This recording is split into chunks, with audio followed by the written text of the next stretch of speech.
sommes sur le chantier de la construction de la cour d'appel d'Abomey.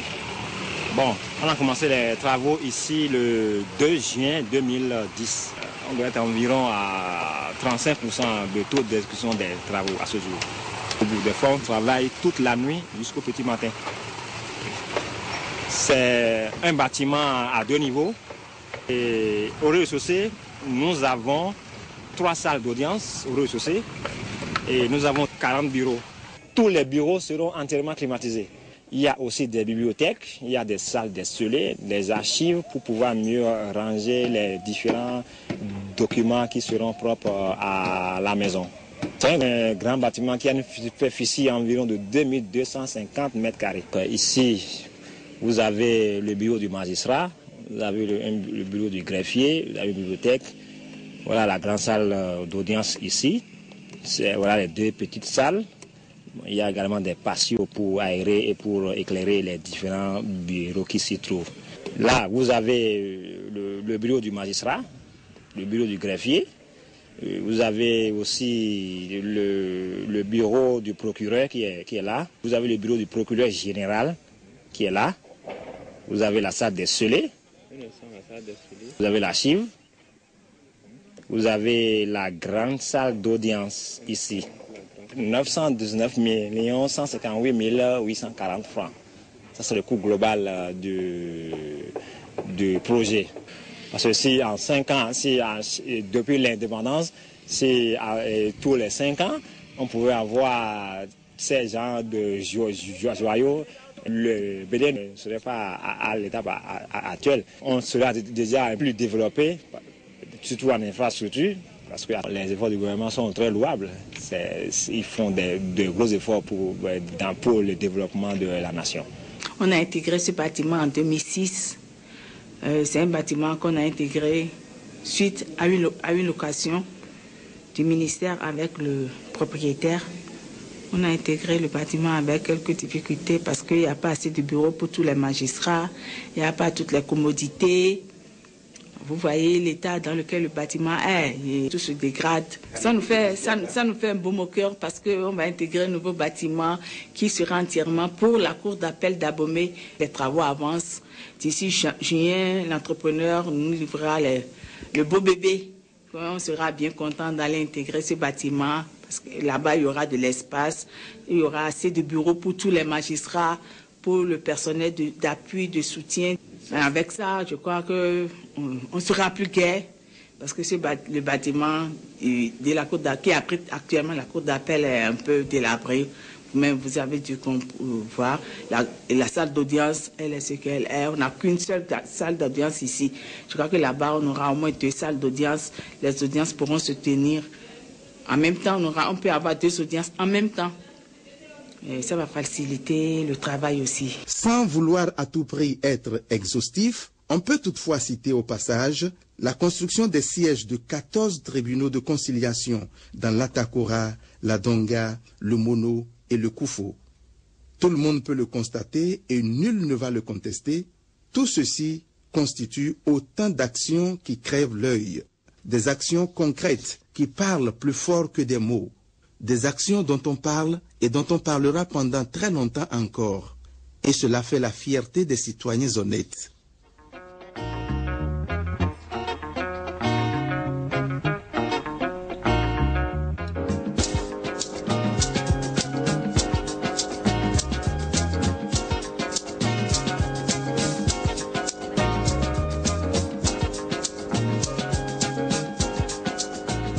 Autre chose qui force l'admiration et la fierté des Béninoises et Béninois, c'est nos forces armées et surtout les efforts inédits que le gouvernement a déployés dans ce département. En effet, de 2006 à 2010, la Grande Muette, sans tambour ni trompette, a pu bénéficier d'une attention particulière de la part du chef suprême des armées, le président Thomas Yaïbouni, pour qui la défense de la patrie n'a pas de prix. Dans la foulée, on peut citer l'enrôlement de 3000 militaires et de 1000 gendarmes, le recrutement de 18 cadres techniciens et de 150 ouvriers spécialisés, sans oublier la formation de 200 jeunes officiers, le tout pour un montant de 1,54 milliard de francs. Il y a aussi l'acquisition de 4 hélicoptères, l'acquisition d'un avion présidentiel, de 3 embarcations, d'un radar, et puis l'achat de 333 véhicules pour un montant de plus de 26 milliards de francs. À cela, il faut ajouter la construction de 4 casernes modernes et de 2 écoles militaires pour un montant de 8 milliards. Le temps nous manque pour parler de la réfection de 15 casernes et de 8 écoles militaires, de l'acquisition des patrouilleurs, des matériels de couchage et d'habillement. Pour la première fois, notre armée a été solidement dotée d'équipements et de matériel. Nous sommes passés de 10 à 60% pour la dotation de matériel roulant. Vous voyez bien tous ces véhicules de la gamme tactique, ces véhicules de transport de troupes à votre droite. Aujourd'hui, chaque unité, chaque garnison a ses véhicules de transport, ce qui n'était pas le cas. Ces véhicules, ces équipements ont coûté près de 14 milliards 299 millions 721 000 francs CFA à l'État béninois. Dans tous les domaines, j'ai constaté que nous avons avancé. Aujourd'hui, en infrastructure, depuis 1960, je pense que c'est la période la plus indiquée pour dire qu'on a fait quelque chose. La marine, qui est actuellement à Karimama, on voit ce que ça donne au sein des populations de cette localité. Nous avons vu le grand camp de Kandi. Aujourd'hui, une troupe ne peut pas dire qu'elle n'a pas un dortoir qui est bien construit. Et les dortoirs, c'est des dortoirs modernes. Moi, je n'en ai pas connu. C'est des dortoirs où vous allez voir des soldats avec des placards. Ils ont tout ce qu'il leur faut. Vous allez à Parakou, la clôture du camp. Je crois que cette clôture du camp, vous avez vu ce que ça a donné comme boom. Parce que c'est du nouveau. Et quand il y a du nouveau, quand il y a des réformes, il y a toujours des résistances. Mais lorsque on y voit, on voit ce qu'on fait, après on se dit, mais ils ont travaillé. Vous arrivez, ce camp aujourd'hui, ça fait honneur. C'est dans l'actif du ministre de la Défense nationale et du chef de l'État. Cet hôpital, c'est un hôpital naissant. C'est le centre médico-social de la garnison de Cotonou qui a été structuré, restructuré, et qui a pris l'envergure d'un hôpital avec la volonté des autorités politico-militaires et dont le but est de participer activement à la prise en charge des patients de toute nature, civile ou militaire. Ici, on a un pôle anesthésie, urgence, réanimation, pédiatrie, dermatologie, gastro-entérologie, chirurgie, ophtalmologie. Vous avez vu, la haute autorité est arrivée voir ce que nous faisons, nous a encouragés, investi beaucoup. C'est une première, c'est du jamais vu depuis une 50aine d'années. Depuis l'an dernier, beaucoup de choses ont évolué dans mon service. Je pense qu'à ce jour, nous disposons modestement d'un matériel qui peut être mis sur le même palier, sous le même niveau de compétences techniques que les grandes cliniques françaises et européennes. Nous disposons de lasers, nous disposons de tomographie à cohérence optique, ce qui est vraiment le nec plus ultra en matière d'exploration anatomique de la rétine. Nous disposons d'angiographie, nous disposons d'un bloc opératoire qui nous semble être un des mieux équipés en matière de décollement de rétine, de cataracte et même de prise en charge générale dans un bloc dans le pays.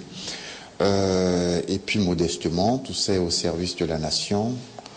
Donc cet équipement a été acquis grâce à la volonté du commandement militaire qui a défini des priorités pour le service de santé, et au sein de ces priorités, le service de santé des armées a été équipé pour beaucoup de centaines de millions. Donc nous sommes parfaitement redevables aux autorités militaires et au ministre de la Défense de cet appui constant dont nous bénéficions. C'est une volonté politique du ministre de la Défense. Sous les instructions de la première personnalité de ce pays, nous a quand même fait bénéficier de ce projet qui a érigé 2 bâtiments.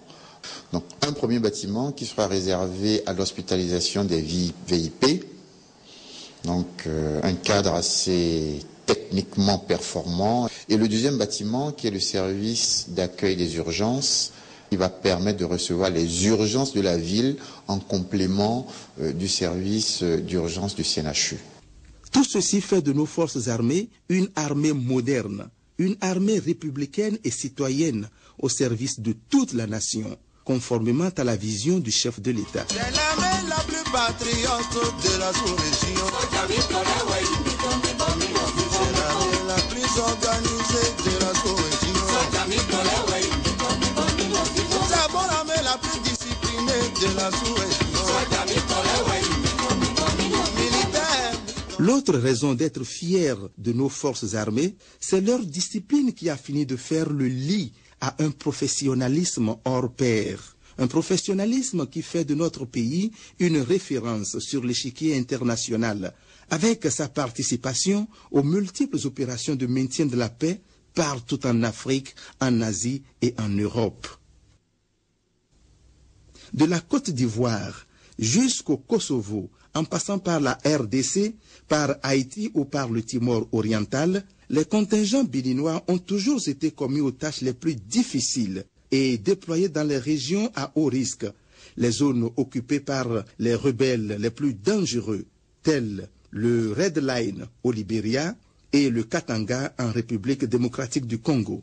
Mais partout, les valeureux soldats béninois ont toujours fait de grandes prouesses grâce à leur professionnalisme et à leur sens de responsabilité que tout le monde apprécie d'ailleurs à leur juste valeur. Le Béninois, dès qu'il sort, il commence à réfléchir et à savoir je représente la nation béninoise à l'extérieur. Et il s'efforce à présenter la meilleure image possible de son pays à l'extérieur. En termes militaires, je m'entends bien. Très content de l'assistance des casques bleus béninois puisqu'ils nous ont instauré la paix. Ils nous protègent. Remerciements personnels ainsi que pour les Nations Unies, pour la contribution de Bénin, pour les unités béninoises qui ont travaillé ici comme un contingent intégral à la MONUSCO depuis 2006. C'est quelque chose de bien apprécié pour leur rôle. Le travail qui est fait, une visite par le chef d'État est toujours quelque chose d'important, je crois, pour tous les troupes béninois. Nos remerciements au général lui-même et le gouvernement et le peuple de Bénin pour cette contribution. Vous avez ici avec nous des éléments qui sont dynamiques, compétents, qui s'acquittent de manière honorable de leur mission.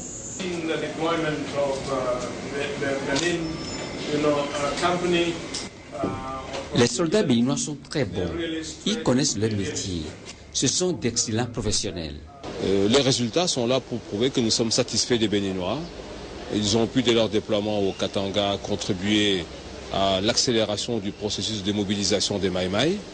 Et partout où ils sont déployés, que ce soit à Mitwaba, à Manono, à Poeto ou encore à Nyunzu, ils ont apporté aux populations une sérénité qui a permis à beaucoup de personnes déplacées de commencer déjà à retourner dans leur village d'origine. Donc je peux dire que c'est un contingent qui apporte beaucoup à la MONUC. Nos soldats sont très appréciés par les plus hauts responsables du pays, à commencer par le président de la République. Je ne savais même pas que nos soldats étaient dans une région qui est celle du président Kabila.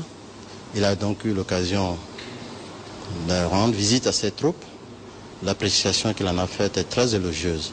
On ne peut qu'en être fier. Ça veut dire que nous avons une armée disciplinée, professionnelle, républicaine. Après tous ces éloges et tous ces compliments, le ministre d'État chargé de la Défense nationale ne peut trop longtemps résister. Très fier de ses soldats, il manifeste sa joie au cours de l'une de ses visites au Congo.